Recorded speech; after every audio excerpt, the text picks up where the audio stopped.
नमस्कार दोस्तों, स्वागत है आप सभी का आपके अपने YouTube चैनल स्काई सामान्य अध्ययन पर। दोस्तों, हम लोग कल बात कर रहे थे आधुनिक भारत में यूरोपीय शक्तियों के आगमन की, और आज हम लोग दोस्त देखते हैं यहाँ पर टॉपिक को कंटिन्यू करते हैं। दूसरा वीडियो है आधुनिक भारत का, और आज हम लोग यहाँ पर पढ़ते हैं पुर्तगाली साम्राज्य को। ठीक है दोस्तों, पुर्तगाली साम्राज्य को। तो दोस्तों, जैसा कि आपको पता है, कल के वीडियो में हम लोग डिस्कस कर चुके हैं कि किस प्रकार से यूरोपीय जो कंपनियां हैं या यूरोपीय देश हैं दक्षिण पूर्व एशिया या भारत सहित अन्य देशों की ओर आए, तो उसके पीछे तत्कालिक कारण क्या रहे, इटली का क्या वर्चस्व रहा, वो आदि आदि बातें हम लोग पहले वीडियो में डिस्कस कर चुके हैं। तो दोस्तों, आज यहाँ पर पुर्तगाली साम्राज्य की अगर हम लोग बात करें, तो जैसा कि आपको पता है कि एक नए व्यापारिक मार्ग की खोज हो चुकी थी, जो कि अटलांटिक से होते हुए और कह सकते हैं कि हिंद महासागर के पूरे हिस्से को कवर करता हुआ दक्षिण पूर्व एशियाई क्षेत्र को कवर करता है। तो दोस्तों, अगर हम लोग इस क्रम में बात करें यहाँ पर, तो ये पाते हैं कि पुर्तगाली साम्राज्य वास्तव में अगर देखा जाए तो फिर प्रारंभिक शक्तियों में पुर्तगाली साम्राज्य का ही नाम आता है, और उस पर ही रिलेटेड क्वेश्चन यहाँ पर आपसे बनाए जाते हैं। तो दोस्तों, 1501 में, या नोट करिएगा, 1501 में मैनुअल प्रथम ने स्वयं को पूरे हिंद महासागरीय क्षेत्र का या दक्षिण पूर्वी एशियाई क्षेत्र का व्यापारिक मालिक घोषित किया। अब दोस्तों, हालत कुछ इस प्रकार से यहाँ पर हो गए, क्योंकि हम लोगों ने पढ़ा कि वास्को डी गामा 1502 में पुनः भारत आता है। तो क्वेश्चन कभी कभी बनाता है कि वास्को डी गामा की दूसरी यात्रा भारत में हुई, तो हमको याद रखना है कब, 1502 में। अब दोस्तों, यहाँ पर स्थानीय क्षेत्र पे अगर हम लोग देखें तो मेडागास्कर और उसके आसपास के जितने भी द्वीपीय क्षेत्र थे, ये हिंद महासागर का जो ये पूरा क्षेत्र है, तो यहाँ पर जो अरब व्यापारी थे, उन सबका भी एक प्रारंभिक नियंत्रण हुआ करता था। साथ ही साथ इधर लाल सागर में मिस्र का नियंत्रण हुआ करता था। तो मिस्र और अरब के नियंत्रण को तोड़ते हुए पुर्तगाली पूरे व्यापारियों ने एक छत्र यहाँ पर साम्राज्य की स्थापना की। अब दोस्तों, ये पूरा जो क्षेत्र है वो पुर्तगालियों ने कैच कर लिया, और एक नया नाम यहाँ पर देखने को मिलता है, एस्तादो दा इंडिया।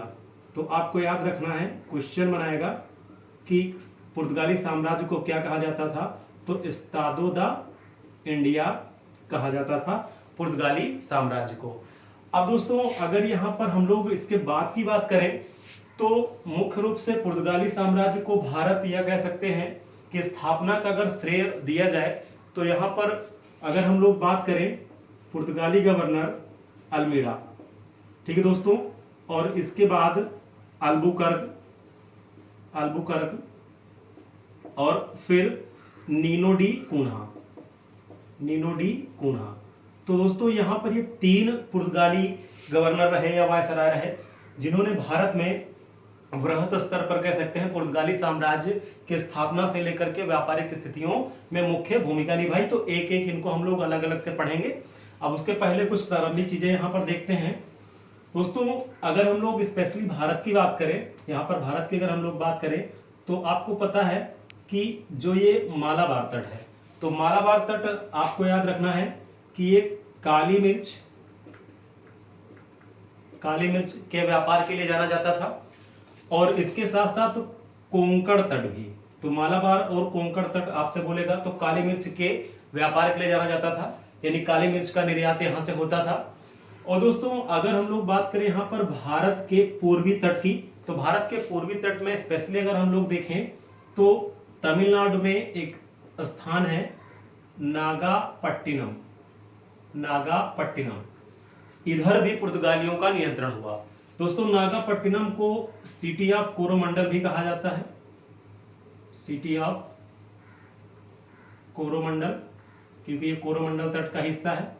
ठीक है दोस्तों, सिटी ऑफ कोरोमंडल, तो इधर भी हिस्सा था। फिर धीरे धीरे करके अगर हम लोग देखें तो पुर्तगाली जो व्यापारी थे, पुर्तगाली जो साम्राज्य था, वो धीरे धीरे दक्षिण पूर्वी एशियाई देशों, मलक्का या मलाया प्रायद्वीप, यहां तक ये विस्तृत होता चला गया।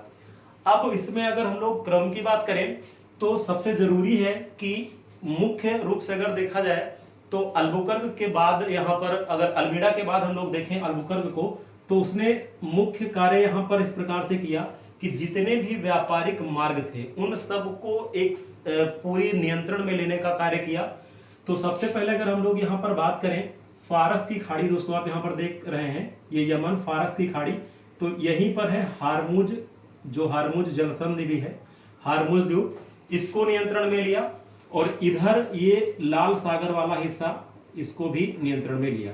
ठीक है दोस्तों, तो लाल सागर को नियंत्रण में लेने के साथ ही अब क्योंकि मिस्र और इधर अगर हम लोग बात करें भारतीय राज्यों में स्पेशली तो यह क्षेत्र में गुजरात की, तो ये एक प्रतिद्वंदी के रूप में पुर्तगालियों के उभरे। तो मिस्र ये चाहता था कि यहाँ पर लाल सागर से पुर्तगालियों का जो नियंत्रण है वो समाप्त रहे। उस क्रम में आंतरिक कह सकते हैं कुछ युद्ध भी हुए या झड़प भी हुई, और यहाँ से गुजरने वाले जो व्यापारी थे उन पर बहुत कह सकते हैं हम लोग कि पूरे नियंत्रण से जो है पुर्तगालियों ने अपना एक अधिकार जमाया। अब दोस्तों यहाँ पर एक जिक्र ये आता है कि क्योंकि ये पूरा जो मार्ग है पुर्तगालियों के द्वारा जो कि यहाँ के लिए खोजा गया, तो इस पे जब अरब व्यापारियों का नियंत्रण होता था और उसके बाद जैसे ही इसको पुर्तगालियों ने नियंत्रण में लिया, कह सकते हैं हम लोग कि 16वीं शताब्दी में, तो उस दौरान क्या हुआ कि एक तरह की यहाँ पर एक व्यवस्था का यहाँ पर सूत्रपात किया गया, जिसको कार्टेज व्यवस्था कहा जाता है। इसको नोट करिएगा दोस्तों, कार्टेज व्यवस्था। अब ये कार्टेज व्यवस्था होती क्या है इसको समझिएगा। कार्टेज व्यवस्था दोस्तों, कार्टेज व्यवस्था के अंतर्गत क्या होता था कि जो पुर्तगाली नियंत्रण भारत में या गोवा सहित या अन्य क्षेत्रों में होता था, तो पुर्तगाली नियंत्रण के तहत एक ऐसी व्यवस्था थी ये कि जो भी व्यक्ति हिंद महासागर से अपनी नावें या व्यापारिक नावों को लेकर के जाएगा, तो अगर वो अपने साथ गवर्नर या कह सकते हैं यहाँ के वायसराय का पास लेता है, तो फिर उसकी नावें जो होती थी वो हिंद महासागर या इन क्षेत्रों में नहीं रोकी जाती थी। किसके द्वारा? पुर्तगालियों के द्वारा। लेकिन अगर वो उस व्यक्ति के पास नहीं होता था, यानी वो कार्टेज अगर उसके पास प्राप्त नहीं होता था, तो फिर लूट मार करके उसका जो जितना भी वस्तु होती थी वो सब छीन ली जाती थी। तो बड़ी मुश्किल से यहाँ पर ये कह सकते हैं कि अंदाजा लगाने में कठिनाई हुई कि हिंद महासागर के क्षेत्र में पुर्तगाली जो है वो व्यापारिक गतिविधियां कर रहे थे या लूटपाट कर रहे थे, इनमें बड़ा असमंजस उत्पन्न हुआ। अब दोस्तों हम लोग बात करते हैं यहाँ पर एक एक करके पुर्तगाली जो वायसराय रहे या गवर्नर रहे उनसे बनने वाले प्रश्नों की। तो हारमुज और ये सारे क्षेत्र जो है लॉक हुए। अब देखते हैं सबसे पहले हम लोग फ्रांसिस्को डी अल्मीडा को। फ्रांसिस्को डी अल्मीडा को लिखिएगा दोस्तों, पहला वायसराय फ्रांसिस्को डी अल्मीडा। तो क्वेश्चन आपसे बनाएगा कि भारत में पहला पुर्तगाली वायसराय कौन रहा? तो फ्रांसिस्को डी अल्मीडा। अब दोस्तों हमको याद रखना है कि 1505 में ये एज ए वायसराय बनकर के भारत आया। ठीक है दोस्तों, वायसराय बनके भारत आया। और इसी के समय मिस्र और गुजरात ने जो नियंत्रण है, अभी भी मैंने आपको बताया, वो बढ़ा दिया। ठीक है दोस्तों, नियंत्रण को बढ़ा दिया। दोस्तों 1505 में ही कन्नूर, जो कि केरल के क्षेत्र में पड़ेगा, कन्नूर में सेंट एंजिलो फोर्ट ये किला या फोर्ट जो है बनवाया गया। और किसके द्वारा? फ्रांसिस्को डी अल्मीडा के द्वारा। यानी भारत में पुर्तगाली कह सकते हैं नियंत्रण या पुर्तगाली व्यापारिक स्थिति को सबसे पहले एज ए वायसराय के रूप में किसको भेजा गया? अल्मीडा को भेजा गया। दोस्तों अल्मीडा के ही समय एक मूर युद्ध का जिक्र मिलता है। अब ये मूर क्या है इसको आप समझ लीजिएगा जल्दी से। दोस्तों मूर की अगर हम लोग बात करें तो एक प्रकार की ये बर्बर जाति है जो कि अफ्रीका के उत्तरी हिस्से में या यूरोपीय हिस्से में रहती थी। तो क्या हुआ कि 1506 के आसपास जब व्यापारिक जो नावें थी वो उत्तरी अफ्रीका के हिस्से से जब गुजरती थी अटलांटिक से, तो वहां पर आंतरिक झड़प हुई, जिसके फलस्वरूप पहले तो अल्मीडा के पुत्र ने उस कह सकते हैं कि आंतरिक झड़प को एक प्रकार से हटाने का कार्य किया। लेकिन जब ये पता चला कि अल्मीडा का पुत्र मारा गया, तो फिर उसके बाद अल्मीडा ने स्वयं इस मूर युद्ध में उन मूर यानी बर्बर जातियों को हटाया। और मूर युद्ध आपको याद रखना है ये संबंधित कहां से है? उत्तर अफ्रीकी हिस्से से, यानी उत्तर अफ्रीका का जो हिस्सा है अफ्रीका महाद्वीप का, वहां से संबंधित है। तो ये सारे पॉइंट जो है वो अल्मीडा से एग्जैक्टली बनते हैं, तो इनको आपको याद रखना है। 1505 में अल्मीडा वायसराय बन के भारत आया, और दोस्तों अंतिम जो टाइम हम लोग कह सकते हैं इसका, वो 1509 रहा। यानी 1505 से लेकर के 1509 तक अल्मीडा ने भारत में पुर्तगाली नियंत्रण को स्थापित किया। अब नेक्स्ट अगर हम लोग बात करें दोस्तों, यहां पर नेक्स्ट वायसराय की अगर हम लोग बात करें अल्फांसो डी अल्बुकर्क की, तो अगला लिखिएगा अल्फांसो डी अल्बुकर्क।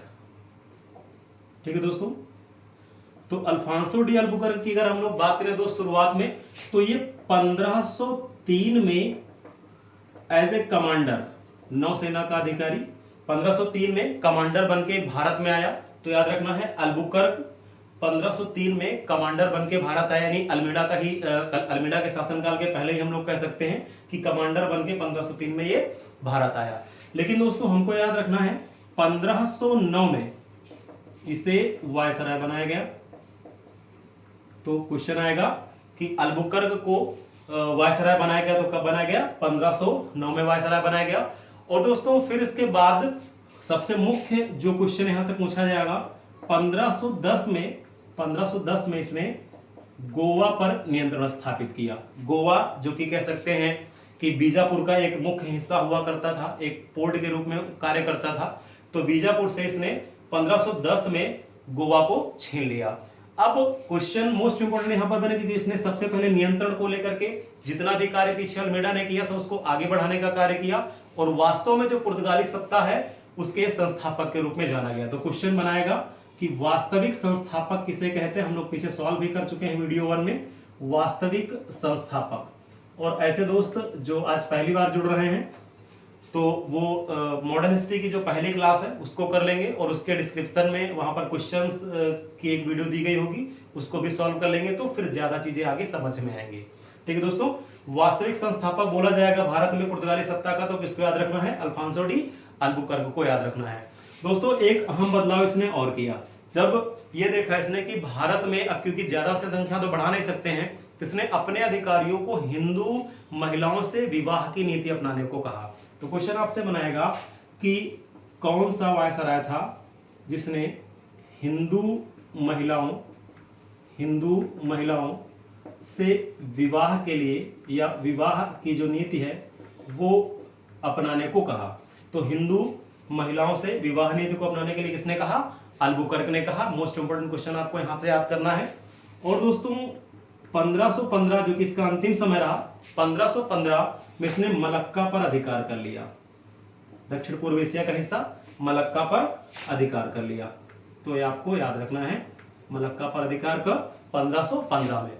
और क्योंकि वास्तविक जो मजबूत नौसेना थी वो इसी के समय रही, तो ये भी हमको यहां पर एग्जैक्टली याद रखना है। तो अल्फांसो डी अल्बुकर्क से बनने वाले क्वेश्चन दोस्तों यहां पर इतने होते हैं, एग्जैक्टली इनको हमको याद रखना है।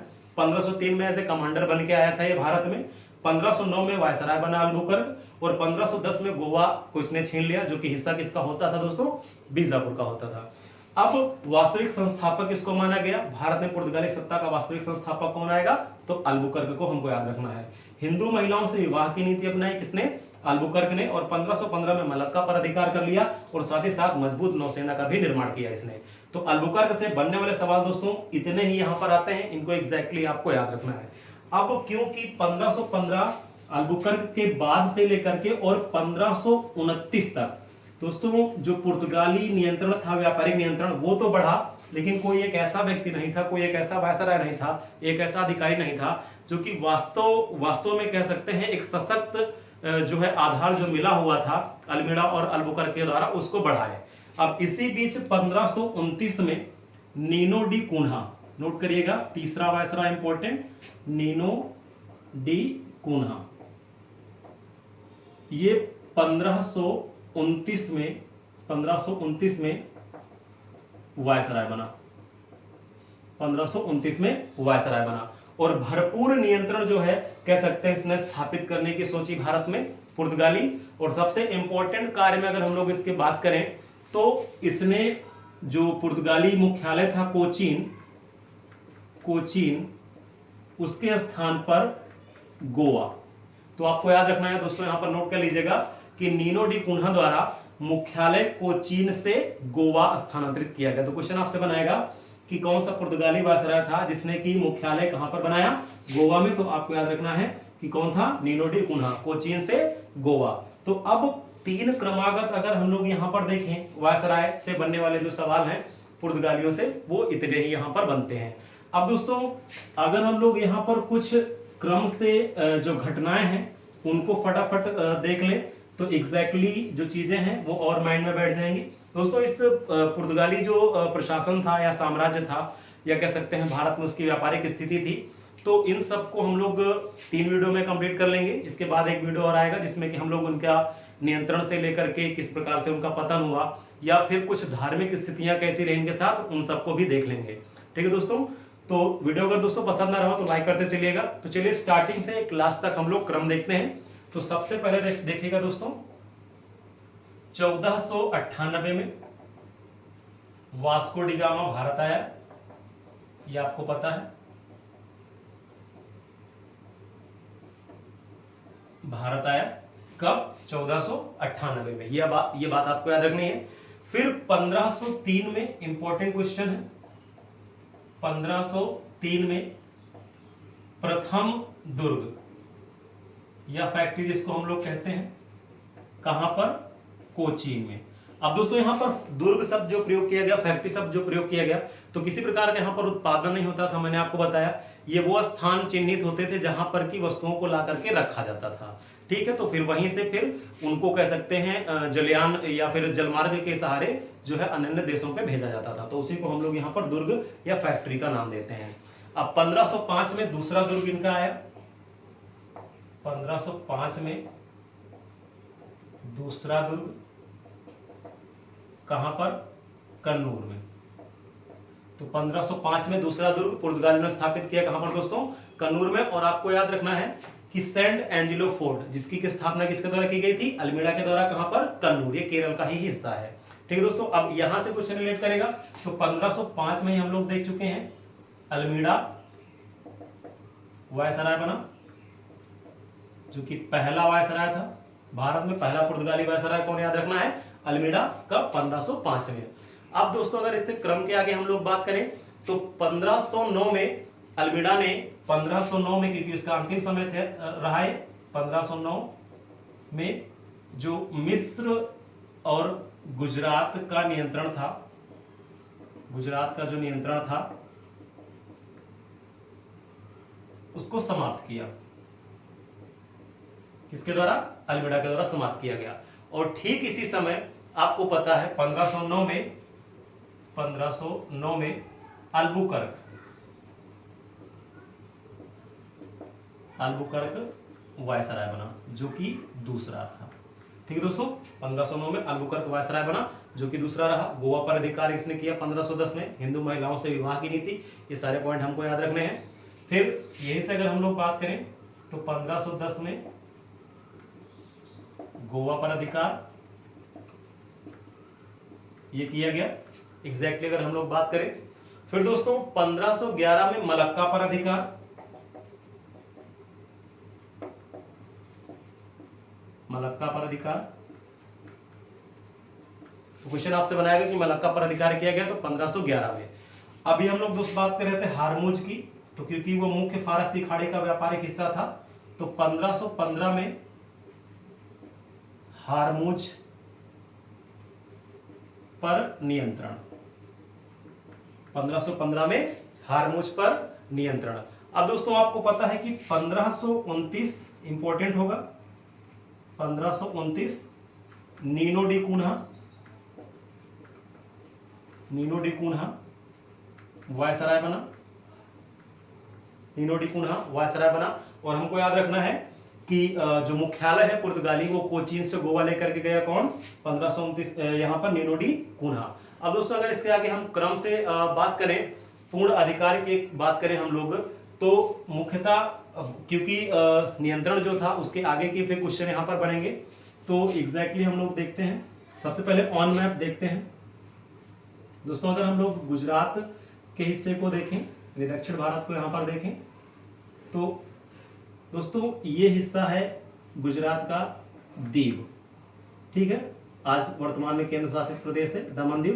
तो दोस्तों आपको याद रखना है, दमन जो है वो महाराष्ट्र और गुजरात की सीमा के साथ लगता है, जबकि दीव जो है वो मुख्य रूप से गुजरात के हिस्से के साथ लगता है। ये पूरा हिस्सा जो गुजरात, जो काठियावाड़ मैदान है वहां से लगता है दीव। तो दीव और दमन पर भी नियंत्रण हुआ, तो उनकी स्थितियों को फिर हम लोग क्रम से देखते हैं। तो दोस्तों आपको याद रखना है, यहां पर क्वेश्चन एग्जैक्टली बनाएगा। तो 1532 में दीव पर नियंत्रण हुआ यहां पर व्यापारी, जो कि 1535 में दीव पर पूर्ण अधिकार पुर्तगालियों का रहा। तो याद रखना है 1535 दीव पर पूर्ण अधिकार रहा पुर्तगालियों का। तो क्वेश्चन आपसे बनाएगा, नियंत्रण तो हुआ 32 में, लेकिन पूर्ण अधिकार कब हो गया दोस्तों? 1535 में। अब दोस्तों अगर 1532 की ही हम लोग बात करें तो सालसेट द्वीप, नोट करिएगा, सालसेट द्वीप पर अधिकार किया। अब ये वही सालसेट द्वीप है दोस्तों जहां पर वर्तमान में मुंबई बसा हुआ है, ठीक है। तो 1532 में आपको याद रखना है कि पुर्तगालियों ने नियंत्रण में ले लिया किसको? सालसेट को। तो एग्जैक्टली क्वेश्चन यहां से बनाएगा। अब मुगलों के सहयोग से या मुगलों के कह सकते हैं आदेश से 1536 में चटगांव, यानी पश्चिम बंगाल वाले हिस्से पर या बंगाल वाले हिस्से पर चटगांव और सतगांव, यहां पर कुछ बस्तियां बनाई गई पुर्तगालियों के द्वारा। तो क्वेश्चन आपसे बनाएगा कि चटगांव और सतगांव में, तो हमको याद रखना है 1536 में। अब दोस्तों इसी पर रिलेट करेगा क्वेश्चन को, तो 1559 1559 दीव दमन पर यहां पर नियंत्रण किया गया, दमन पर अधिकार। 1535 में तो दीव पर हो चुका था, 1500 यहां पर 1559 में दमन पर अधिकार किया गया। तो एग्जैक्टली यहां पर क्वेश्चन मैच करेगा। तो दीव और दमन दोनों को पूछेगा, तो अलग अलग हमको यहां पर याद रखना है। अब दोस्तों इसके बाद की अगर हम लोग बात करें यहां पर, तो पुर्तगाली जो व्यापारिक नियंत्रण था, क्योंकि दूसरी यूरोपीय शक्तियां भी लगातार भारत में आ रही थी, तो उसके साथ एक द्वंद्व जो होता है, तो उस द्वंद्व में अगर हम लोग देखें तो प्रारंभ में जो है पुर्तगालियों पर डच हावी रहते हैं। और दोस्तों एग्जैक्टली अगर हम लोग बात करें तो 1596 में डचों ने दक्षिण पूर्व एशिया से पुर्तगालियों को विस्थापित किया, ठीक है दोस्तों। तो यहां पर क्वेश्चन आपसे बनाएगा दक्षिण पूर्व एशिया से, तो हमको याद रखना है पुर्तगाली विस्थापित हुए। और विस्थापित किसने किया? डचों ने विस्थापित किया, ठीक है दोस्तों, डचों के द्वारा ये विस्थापित हो गए। तो एग्जैक्टली यहां से क्वेश्चन बनाएगा। अब अगर इसी को आगे हम लोग देखें तो 1612 सूरत, अब क्योंकि दोस्तों हम लोग बात कर रहे हैं अंग्रेजों के साथ द्वंद्व की, तो सूरत में अंग्रेजों ने पुर्तगालियों को परास्त किया, पुर्तगालियों को परास्त किया, ठीक है। तो फिर इसके बाद अगर हम लोग देखें यहां पर, तो 1641 में मलक्का दुर्ग जो है वो फिर डचों ने छीन लिया पुर्तगालियों से। तो वो आपसी जब द्वंद्व की हम लोग बात करेंगे नेक्स्ट वीडियो में, तो वहां पर उस पूरे की बात करेंगे। एग्जैक्टली अगर यहां पर अगर पूछा जाए क्वेश्चन ईयर के अकॉर्डिंग पुर्तगालियों से, तो यहां पर इतने क्वेश्चन आपको माइंड में मेकअप करके रखना है। इसका पूरे का स्क्रीनशॉट ले लीजिए आप।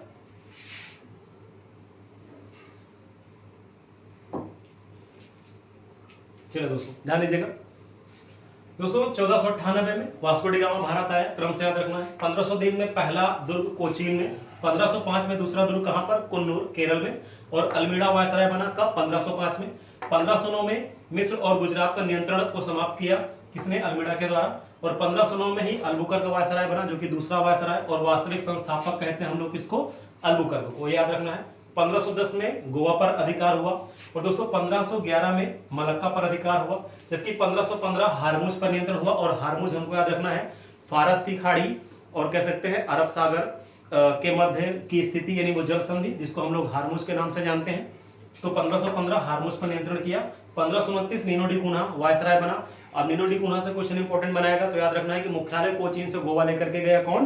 Nino de Cunha. तो यहाँ पर एक क्वेश्चन इंपॉर्टेंट बनेगा, इसको आपको याद रखना है। 1532 में द्वीप पर नियंत्रण किया गया और 1535 में द्वीप पर पूरी तरह से अधिकार कर लिया पुर्तगालियों ने। जबकि 1532 में साल्सेट द्वीप, या जिसको आप मुंबई भी वर्तमान में लिख सकते हो, मुंबई साल्सेट द्वीप, ठीक है, 1532 पे साल्सेट द्वीप पर अधिकार किया गया पुर्तगालियों के द्वारा। जबकि मुगलों के कह सकते हैं सहयोग से या मुगलों के आदेश से 1536 में चटगांव या सदगांव में इन्होंने कुछ बस्तियां स्थापित की। और दोस्तों 1559 में यहाँ पर दमन पर अधिकार किया गया, किसके द्वारा? यहाँ पर पुर्तगालियों के द्वारा। जबकि 1596 में डचों ने दक्षिण पूर्व एशिया से पुर्तगालियों को विस्थापित कर दिया। और फिर 1612 में द्वंद्व हुआ, किसके साथ? अंग्रेजों के साथ, और सूरत में हुआ, तो अंग्रेजों ने पुर्तगालियों को वहां पर परास्त किया, जैसा कि आपको पता है। फिर अंग्रेजों की पहली स्थायी फैक्ट्री 1613 में कहां पर बनाई गई? सूरत में बनाई गई थी। तो कल हम लोग फैक्ट्री और उससे रिलेटेड क्वेश्चन जो है उनकी बात कर चुके थे दोस्तों। तो यहाँ पर आज तक के लिए आपके लिए यहाँ पर ये इंपॉर्टेंट होगा। अगले वीडियो में दोस्त हम लोग बात करेंगे पुर्तगाली जो नियंत्रण था वो समाप्त कैसे होता है, आपसी द्वंद्व कैसे रहे, फिर मुगलों के साथ इनके संबंध कैसे रहे, उसमें अकबर का क्या रोल रहा, या कह सकते हैं कि अगर मुगल बादशाहों की हम लोग बात करें तो उनके पुर्तगालियों के साथ उनके कैसे संबंध रहे, उन पर भी हम लोग बात करेंगे। और वास्तव में ये पहली शक्ति आई पुर्तगाली और फिर सीमित होकर के रह गई, और फिर ऐसा कारण क्या रहा कि दूसरे यूरोपीय शक्तियों से ये परास्त हुए। तो आदि आदि बहुत सारी बातों पर हम लोग यहाँ पर जिक्र करेंगे अगले वीडियो में। तो दोस्तों मिलते हैं फिर हम लोग नेक्स्ट वीडियो में, तब तक के लिए आप लगातार वॉच करते रहिए। और ऐसे दोस्त जो चैनल को सब्सक्राइब उन्होंने अभी तक नहीं किया है, चैनल को सब्सक्राइब कर लेंगे और बेल आइकॉन दोस्त जरूर प्रेस कर लीजिएगा, जिससे वीडियो का नोटिफिकेशन आपको मिलता रहे। ऑल द बेस्ट दोस्तों, थैंक यू।